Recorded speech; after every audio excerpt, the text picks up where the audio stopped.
अस्सलामुअलैकुम। उम्मीद करता हूँ आप लोग जो है वो खैरियत से होंगे। आज जो है हमने एनईडी यूनिवर्सिटी के पास पेपर सॉल्व करने हैं 2020 के। देखो ये पास पेपर बहुत इंपॉर्टेंट होते हैं, इससे जो है वो पेपर में आने के और इस जैसे क्वेश्चन के पेपर में आने के चांसेस होते हैं। सो जितना ज़्यादा पास पेपर सॉल्व करोगे, जितना ज़्यादा इस तरह के क्वेश्चन सॉल्व करोगे तो आपकी एमसीक्यूज़ की प्रैक्टिस उतनी अच्छी होगी। सही। तो अगर आप हमारे ग्रुप में ऐड होना चाहो तो डिटेल चल रही है, इसे पढ़ लो और ग्रुप में ज़रूर ऐड हो जाना। ठीक है, इस तरफ डिटेल्स चल रही है, नंबर भी आ रहा है, उस पर कॉन्टैक्ट करके ऐड हो। ग्रुप में वन शॉट लेक्चर मिल जाएंगे, क्योंकि ये जो मैं आपको एमसीक्यूज़ करा रहा हूँ इससे पहले मैं आपको जो है वो चैप्टर्स पढ़ा चुका हूँ। तो आप एमसीक्यूज़ सॉल्व करा रहा हूँ ताकि आपकी मज़ीद अच्छी प्रैक्टिस हो जाए। चलो स्टार्ट लेते हैं। सही, सबसे पहला एमसीक्यूज़ देखते हैं कि सबसे पहले एमसीक्यूज़ में हमने क्या करना है। अच्छा, मज़े की बात बताऊँ, सबसे पहला एमसीक्यूज़ जो है वो आपका मैथ का है ही नहीं, ये आप ये फिज़िक्स का है ही नहीं, ये मैथ का एमसीक्यूज़ है। ठीक है, आप समझ गए होंगे, ये प्रोबेबिलिटी लिखी हुई है। अब इसको मैं सॉल्व कराऊंगा लेकिन सबसे आखिर में, क्योंकि अभी हमने फिजिक्स करनी है। ठीक है, तो इसको छोड़ देते हैं, इसका सोल्यूशन मैं आपको बताऊंगा, टेंशन नहीं लेना। पहले ये करते हैं। देखो कह रहे हैं द स्केल, आपके पास एक स्केल है और वो स्केल कौन सा है? टेम्परेचर। देखो स्केल का मतलब समझ लो, यानी आपके पास ना वैल्यूज़ होती हैं, वैल्यूज़ दी हुई होती हैं जिससे आप किसी चीज़ को मेजर कर रहे होते हैं, तो इसे स्केल कह रहे होते हैं। अच्छा, तो टेम्परेचर का स्केल हम आर बेस्ड, एक हमारे पास टेम्परेचर का स्केल है जो बेस कर रहा है ऑन टू फिक्स पॉइंट्स, दो फिक्स पॉइंट पर। मतलब ये पूछ रहे हैं कोई आपके पास ऐसा स्केल है जिसमें जो है ना वो टेम्परेचर की वैल्यू कांस्टेंट आ रही होती है, तो वो कौन सा स्केल होता है? देखो यहाँ पर बेशक इन्होंने दिया हुआ है the temperature of water at 0 Celsius और 100 सेल्सियस, लेकिन यहाँ पर ये नहीं बताया हुआ कि 0 सेल्सियस में क्या कंडीशन है हमारे पास और 100 सेल्सियस में क्या। इससे अच्छा जवाब हमारे पास ये है बी, जिसमें इन्होंने हमें यहाँ बताया हुआ है the temperature of melting ice, ice का मेल्ट करना, और बॉइलिंग वाटर, यानी 0 सेल्सियस पर आकर आपके पास क्या होती है? आइस 0 सेल्सियस से ऊपर जाओगे तो आइस क्या हो जाएगी? मेल्ट हो जाएगी। ठीक है, और 100 सेल्सियस से ऊपर जाओगे तो आपके पास क्या हो जाएगा? वाटर जो है वो आपका बॉयल होना शुरू हो जाएगा, और एटमॉस्फेरिक प्रेशर। तो ये इसका सही जवाब है बी।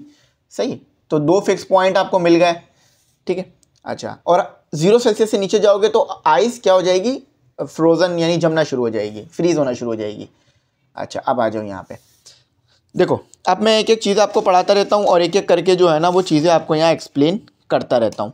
अब ये आपको कह रहे हैं, अब ये आपको क्या कह रहे हैं? कह रहे हैं अ जेट इंजन, आपके पास एक जेट इंजन है, वो काम करता है on the principle of conservation of, यानी जब जेट इंजन चलता है तो उसमें कौन सा प्रिंसिपल ऑफ कंजर्वेशन लगता है? तो बहुत सारे बच्चे सोचेंगे मास एंड एनर्जी। देखो मास एंड एनर्जी नहीं है, यहाँ है लीनियर मोमेंटम। ठीक है, लीनियर मोमेंटम का जो है वो लग रहा होता है कॉन्सेप्ट। अच्छा, अब अगले पे आ जाते हैं, यहाँ पर देखते हैं। आपसे सिंपल जो है वो पावर मांगी गई है, पावर ऑफ द मशीन, यानी आपने पावर निकालनी है। अब देखो पावर का फॉर्मूला लिख लो, P is equal to W/T, बाकी डेटा यहाँ से मिल जाएगा।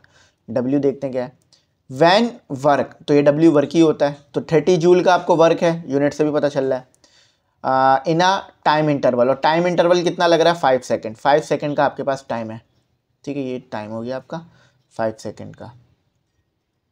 तो अब इसको इधर पुट कर दो, P डिवाइडेड बाय 30/5।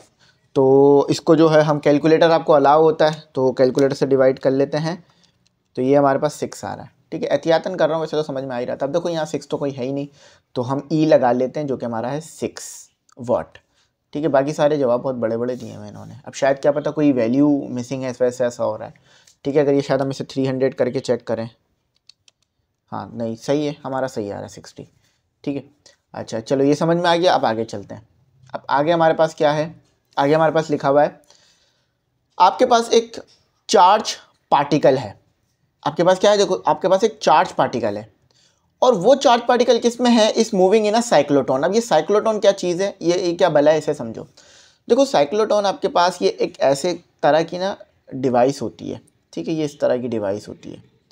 ये क्यों यूज़ होती है? ये यूज़ होती है आपके पास जो पार्टिकल होता है ना, चाहे वो पॉजिटिव हो या नेगेटिव हो, इसको एक्सेलरेट करने के लिए। ठीक है, अब आपको ये ज़्यादा शायद आपने ना पढ़ा हो, लेकिन ये बात समझ लो कि ये साइक्लोटॉन पार्टिकल को एक्सेलरेट करने के लिए इस्तेमाल किया जाता है। तो आप हायर लेवल पर आओगे मेडिकल की फील्ड में या इस तरह से, तो ये आपको पढ़ाया जाएगा बहुत डिटेल में। अब व्हाट इफेक्ट ऑन द, अब ये पूछ रहे हैं जो क्या इफेक्ट आएगा रेडियस पर of path of this charge particle, यानी ये चार्ज पार्टिकल है, ये मूव करेगा तो इसका रेडियस क्या होगा, ठीक है, will occur when the frequency of the ratio frequency field is double. देखो फ्रीक्वेंसी का डबल होने से इसके जो रेडियस है उस पर कोई फ़र्क नहीं पड़ता। फॉर्मूला मैं आपके सामने लिख देता हूँ। फॉर्मूला मेरे पास है F is equal to Q B upon 2πm, ये आपके पास इसका फॉर्मूला है। तो देखो इस फॉर्मूले में रेडियस तो कहीं है ही नहीं, तो जब फ्रीक्वेंसी को बढ़ाओगे कम ज़्यादा करोगे उसको कोई फ़र्क नहीं पड़ना, तो इसमें डी आपका आना है। 29 का आपके पास डी आ गया जवाब, ठीक है। अच्छा अब यहाँ आ जाते हैं। देखो हीटिंग ऑफ वाटर, आप वाटर को हीट कर रहे हो अंडर एटमॉस्फेरिक प्रेशर। देखो आपको पता है एटमॉस्फेरिक प्रेशर का जब भी लफ्ज़ इस्तेमाल होता है यानी कांस्टेंट प्रेशर होता है। अब आपको पता होगा मैं बोलूँ एटमॉस्फेरिक प्रेशर पर प्रेशर की क्या वैल्यू होती है, तो 1 atm, ठीक है। तो यानी प्रेशर कांस्टेंट हो गया, प्रेशर कांस्टेंट हुआ तो प्रोसेस कौन सा हुआ, आइसोबैरिक, ठीक है, आइसोकोरिक नहीं आइसोबैरिक 30 का, ठीक है, सॉरी ये एडियाबैटिक है, ये आइसोबैरिक डी, ठीक है, सही बोला है लेकिन वो शायद लगा उधर दिया था, डी आएगा। अच्छा अब यहाँ आ जाओ 31, the position vector in X Y plane right hand S. आपको पोजीशन वेक्टर लिखना है। अब देखो आपके पास एक्स वाई प्लेन क्या होता है, ये आ गया आपका एक्स प्लेन, ये आ गया आपका वाई प्लेन, ठीक है, ये आपका पोजीशन वेक्टर हो गया, यानी इस पॉइंट पर ये पोजीशन वेक्टर आ गया।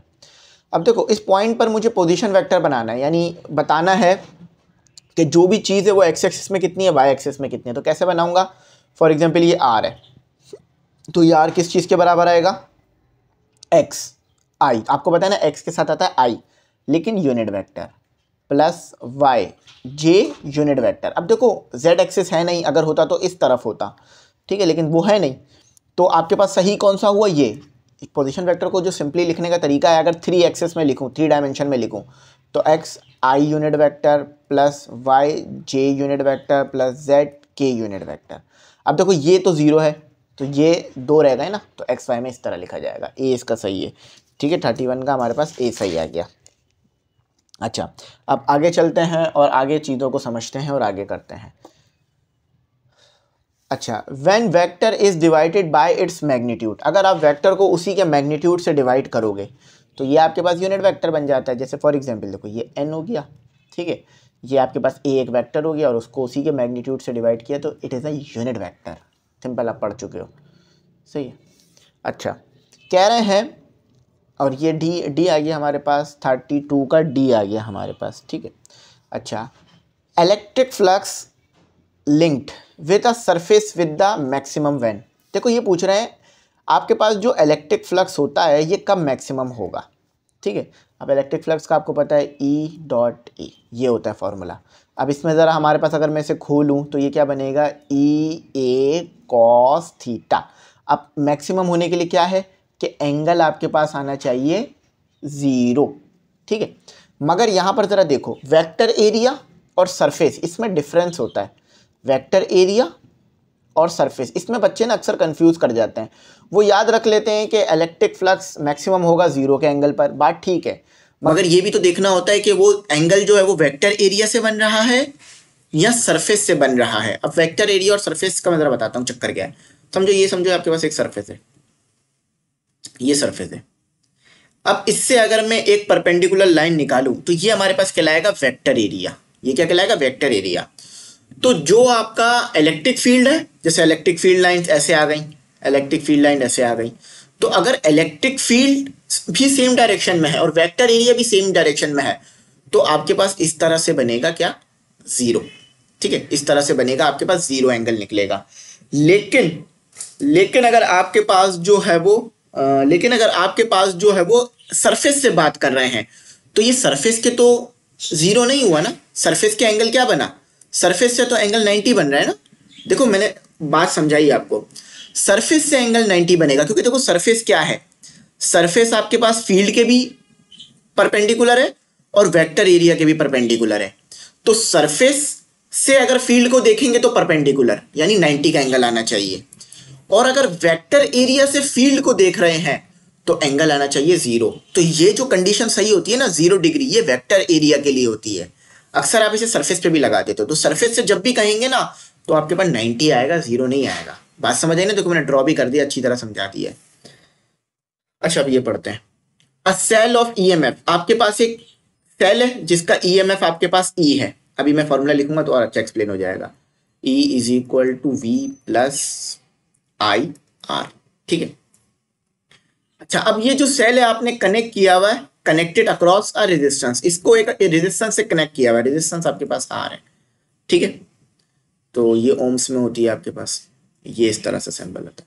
The potential difference between the terminal, तो जो दो टर्मिनल होंगे, दो टर्मिनल होंगे उनके दरमियान का पोटेंशियल डिफरेंस वी दे दिया आपको, ठीक है। अब कितना ये नहीं पता, is to be found V, लेकिन वी है ये पता है। द टर्मिनल रेजिस्टेंस, आपको बोलना है टर्मिनल रेजिस्टेंस की वैल्यू क्या है। ये स्मॉल आर की बेसिकली वैल्यू मांग रहे हैं आपसे, ये स्मॉल आर का आपको फॉर्मूला मांग रहे हैं आपसे। इसको देखते हैं। देखो सबसे पहले तो मुझे यहाँ पे आई तो दिया हुआ नहीं है, तो आई को हटाना पड़ेगा। ओम्स लो यूज करते हैं। ओम्स लो क्या होता है, V is equal to I R, है ना, यही ओम्स लो होता है हमारे पास। अच्छा अब देखो इसको ऊपर पुट कर दो, तो मैं V को उधर ले जाता हूँ, बल्कि काम करो इधर ही रहने दो, अभी सॉल्व कराओ पहले। तो प्लस ये मेरा क्या आ गया, ये मुझे आई के लिए सेट कराना है, तो आई के लिए सेट कराऊंगा तो क्या बनेगा, V upon R equal to I. अब इसको मैं यहाँ पुट कर देता हूँ ऊपर की तरफ, तो मेरा क्या आ गया, V अपॉन आर, और ये स्मॉल आर ऐसे ही है। अब इस V को उधर ले जाओ, तो ये क्या हो जाएगा आपके पास, minus V equal to V upon R, और ये स्मॉल आर, ठीक है। अच्छा अब ये आर यहाँ पर क्या हो रहा है, ये वी यहाँ पर क्या हो रहा है, मल्टीप्लाई, नीचे जाके हो जाएगा डिवाइड, तो क्या आ गया, E dot E minus V upon V, सही है। और आर अपॉन आर, मुझे ये वाला आर चाहिए, तो इसको मैं उधर ले जाता हूँ, तो वी माइनस वी।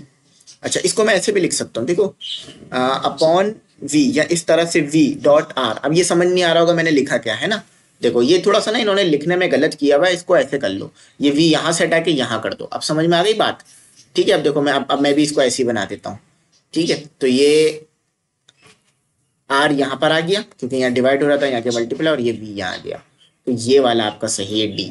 देखा कैसे सही निकला। तो इस तरह के एमसीक्यू पूछे जाते हैं जो बड़ा नॉर्मल से भी होते हैं। अच्छा specific resistance of a wire, जो specific resistance of a wire है वो किस पे डिपेंड नहीं करती, वो रेडियस पे डिपेंड नहीं करती। यहाँ लिखा हुआ डिपेंड ऑन इट्स रेडियस, नहीं, विल नॉट है। फॉर्मूला देखो क्या होता है, R is equal to rho L upon A, इसमें रेडियस आ रहा है, रेडियस नहीं आ रहा है ना इसके अंदर, तो इसमें तो एरिया आ रहा है, तो ये इस पे डिपेंड नहीं करती रेडियस पे, ठीक है। तो 34 का हमारे पास डी हो गया। मैं यहाँ से वेरीफाई भी कर रहा हूँ, मैंने पहले से इसे सॉल्व करके रखा हुआ है, सही है। Will depend on its types of material of the wire, इस पे तो डिपेंड करती है। अच्छा 35 करते हैं, ये रहा। The amount of heat energy, the amount of heat at constant volume is called as, जरा आप वो मुझे बताओ, आपको याद है, आपने फर्स्ट लॉ ऑफ थर्मोडाइनमिक में पढ़ा होगा, delta Q is equal to delta U plus delta W. अब देखो यहाँ बोला इन्होंने वॉल्यूम कांस्टेंट है, वॉल्यूम कांस्टेंट का मतलब क्या हो गया, वर्क तो होगा नहीं, यानी वर्क तो जीरो हो गया, तो आपके पास जो हीट एनर्जी होगी वो किसके बराबर हो जाएगी, जस्ट इंटरनल एनर्जी, है ना। तो जरा मेरी बात सुनो, अगर बात समझ नहीं आ रही होगी ना, मैं समझाता हूँ। देखो भाई आपके पास हो क्या रहा है, वॉल्यूम कांस्टेंट है, वॉल्यूम कांस्टेंट से क्या मुराद है, वर्क नहीं होगा, ठीक है, जो है वही है, तो वर्क जीरो हो गया, ये खत्म हो गई चीज। तो जो हीट है वो जस्ट इंटरनल एनर्जी के बराबर जाएगी और किसी चीज के बराबर नहीं होगी। ये तो बहुत आसान है। Special class of wave which does not need a material, एक ऐसी वेव जिसको मीडियम की जरूरत ही नहीं है मूव करने के लिए, इट इज इलेक्ट्रोमैग्नेटिक वेव, 37 का सी। अच्छा अब ये फॉर्मूला तो आपको याद होगा ना, M lambda is equal to 2d sine theta, ये थोड़ा सा मिसिंग है, ये एम कैपिटल कर लो स्मॉल कर लो एक ही बात है। अब ये फॉर्मूला कौन सा था, अगर आपने क्रिस्टल पढ़ा है, आपने ऑप्टिक्स वाला चैप्टर पढ़ा होगा, आपने जो है वेव्स वाला चैप्टर पढ़ा होगा, उसमें ये आया होगा। तो ये ब्राग लॉ होता है हमारे पास, ठीक है। 2 इसलिए आता है क्योंकि क्रिस्टल होता है ना, इसलिए। For accurate measurements the resistance of a volt meter should be, देखो एक्यूरेट मेजरमेंट करनी है तो वोल्ट मीटर का रेजिस्टेंस क्या करना होगा, एज लार्ज अ पॉसिबल, जितना ज्यादा हो सके वोल्ट मीटर का रेजिस्टेंस बढ़ा दो, तो उससे आपकी जो तो मेजरमेंट है वो ठीक हो जाती है, सही है। अब तो इसमें थोड़ी सी ना मुझे कंफ्यूजन थी सवाल में, क्योंकि ना इसमें प्रॉब्लम आ रही थी, क्योंकि इसका आंसर जो मैं निकाल रहा था वो भी ठीक नहीं था। अब देखो मैं इसे ये कंसीडर कर रहा हूँ कि ये एक पैरेलल सर्किट है, तो पैरेलल सर्किट में क्या सेम रहता है, वोल्टेज। तो V क्या आ गया मेरे पास, 24 वोल्ट। अब वो क्या रहे हैं ये समझो, the rate at which energy is dissipated, किस रेट से एनर्जी डेसिपेटेड हो रही है 20 ओम्स के रेजिस्टर से, यहाँ से कितनी हीट एनर्जी ज़ाया हो रही है ये आपने बताना है, कितनी हीट एनर्जी ज़ाया हो रही है ये आपने बताना है। तो मैं इधर जो सिंपल एनर्जी डेसिपेशन का फॉर्मूला लगा रहा हूँ, वी आई लगा रहा हूँ। वी आएगा मेरे पास, आई किसके बराबर होता है, पीछे लिखा था मैंने वी अपॉन आर के, तो क्या हो गया वी स्क्वायर अपॉन आर, ये डायरेक्ट भी पढ़ा होगा फॉर्मूला। तो ये वी क्या है 24 का स्क्वायर, और ये वी आर क्या है 20, तो इनको ज़रा डिवाइड करा दो। 24 का स्क्वायर, याद रखना कैलकुलेटर अलाउ होता है आपको एनईडी में, तो एमडी केट वाले तो इसे खुद भी कर पा रहे होंगे। तो ये मेरा 28 आ रहा है, ठीक है। अब मैं इस पर ना वेरीफाई कंफर्म नहीं हूँ कि ये सही आया या गलत, लेकिन सही है, आप इसे वेरीफाई करना जरूर टीचर से अपने, ठीक है। अच्छा, a man presses more weight on earth. अच्छा, एक आदमी ज्यादा वेट लगाएगा अर्थ पे, कब, यानी जब आप किस पोजीशन में खड़े होगे कि अर्थ पे ज्यादा वेट लग रहा होगा। देखो आपके पास 3 पोजीशन है। एक पोजीशन ये है कि आप सिटिंग बैठ जाओ, ठीक है, जैसे आप बैठे हुए हो, सिंपल एक इंसान बैठा हुआ है, एक इंसान बैठा हुआ है, तो खड़ा हुआ बना रहा हूँ मैं, लेकिन एक इंसान समझो बैठा हुआ है कुर्सी पे, या स्टैंडिंग खड़े हुए में, या लाइन। तो देखो याद करना, जब याद रखना, जब आप खड़े होते हो ना तो आपको ज़्यादा मुश्किल हो रही होती है, आप अनकंफर्टेबल हो रहे होते हैं, आप ज़्यादा देर खड़े नहीं रह सकते। क्यों? क्योंकि आपका ज़्यादा वेट लग रहा होता है उस वक्त, ठीक है, आप खड़े होते हो तो आपका ज़्यादा वेट लग रहा होता है।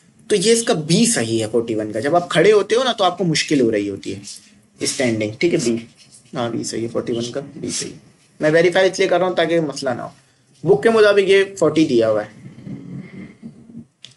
Young modulus is a property of, young modulus एक प्रॉपर्टी है आपके पास सॉलिड की, ठीक है, ओनली सॉलिड आता है इसमें 42 में।